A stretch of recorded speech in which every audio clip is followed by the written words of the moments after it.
Hi, my name's Adrian Ellis and I composed the music for the Scarehouse. Today we're going to take a little behind the scenes look at how the music was created.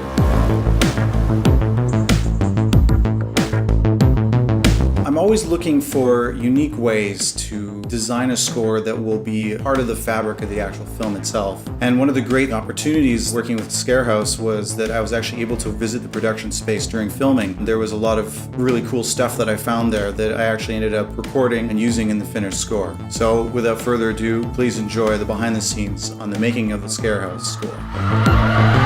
That's a cut. That's a cut. The Scarehouse marked the second time I've had the pleasure of working with director-writer Gavin Michael Booth. Our first outing together was on a short film he wrote called To Hell with Love.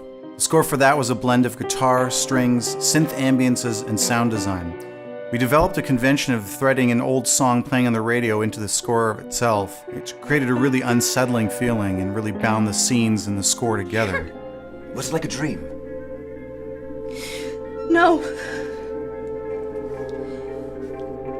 Just black. Good.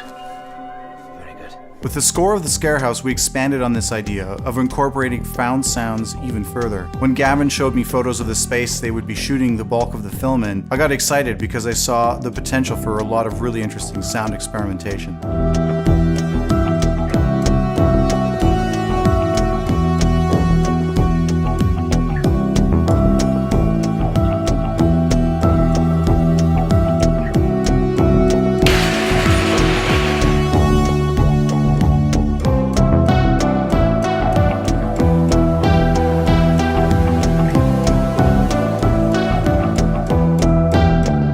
I hopped on a train and went down to Windsor where they were shooting.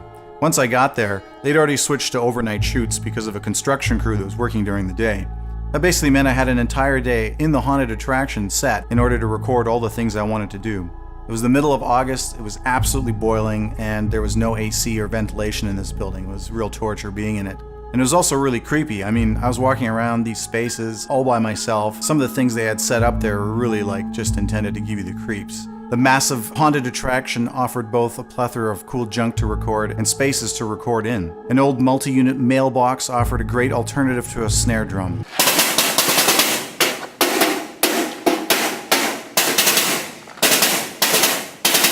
Abby, can you hear me? Lisa, run! Behind you!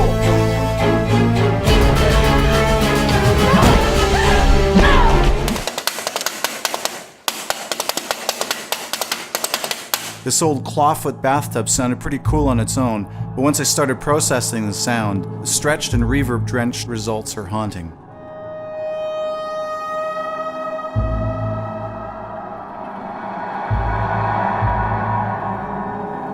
We also found old pipes, bins, trash cans, and a lot more. These are my favorites so far. Those are the film platters from a movie theater. Oh, really? That's what the 35mm reel sits on when it spins. So that's even more fitting for a score. Oh, sweet. Yeah, these things sound amazing. They sound like timpani.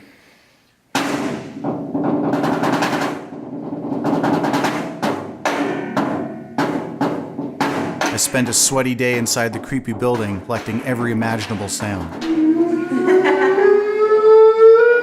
see how it breaks? I'm not doing that. It's not my voice. It's just doing it. Actually, that's how a horn works.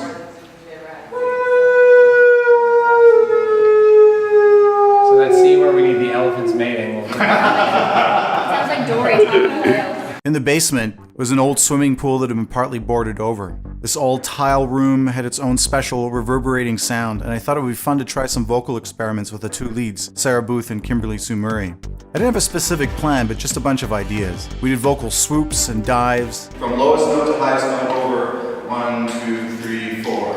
Go 1, 2, 3, 4. I'm gonna eat that bitch for breakfast. Eerie two-note undulations. Keep it going, keep it rolling, and just see if you can sort of not match each other's breathing.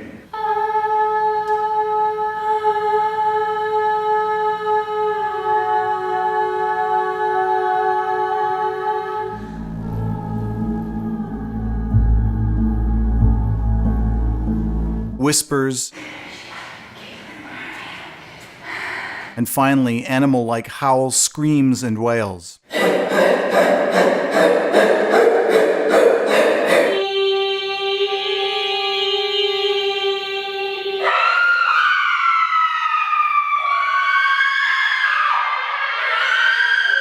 The two of them got quite into it, and apparently worked quite well as a stress reliever. Beautiful. Thank you. All right. All right, guys. Thank you so much. We should do that every day to get a character. Off to the movies we will go to hear lots of music that we don't know. Once I got back to my studio, I began to play extensively with the library of sounds I'd captured and started to conceptualize how they might fit into the score.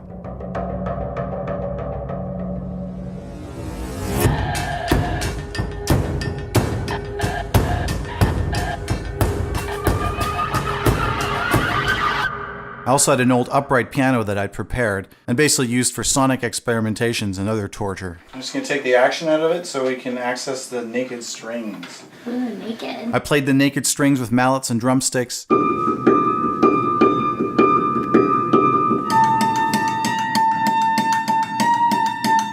And even used a horsehair from a violin bow to bow the strings on the piano.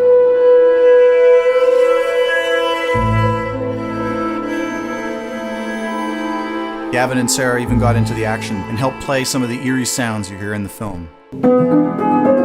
Ooh, that was fucking cool. Nice.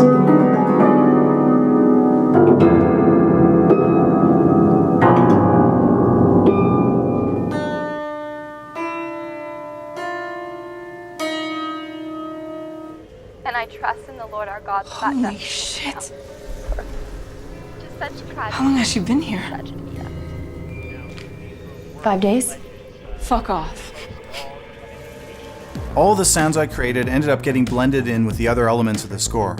To match the visual homage Gavin paid to 80s horror films, I combined orchestral score with some retro synth textures and rhythms, along with guitars, bass, and solo violin and cello performances. The girls' screams became great tension-building elements, and their eerie singing in the time-stretched bathtub became the bedrock for many scenes. By a stroke of luck, I happened to be overseas recording music for another project, and was able to piggyback recording a full string orchestra for the final cue of the film. This is really the icing on the cake and give the final scenes of the movie a little bit of extra emotional currency.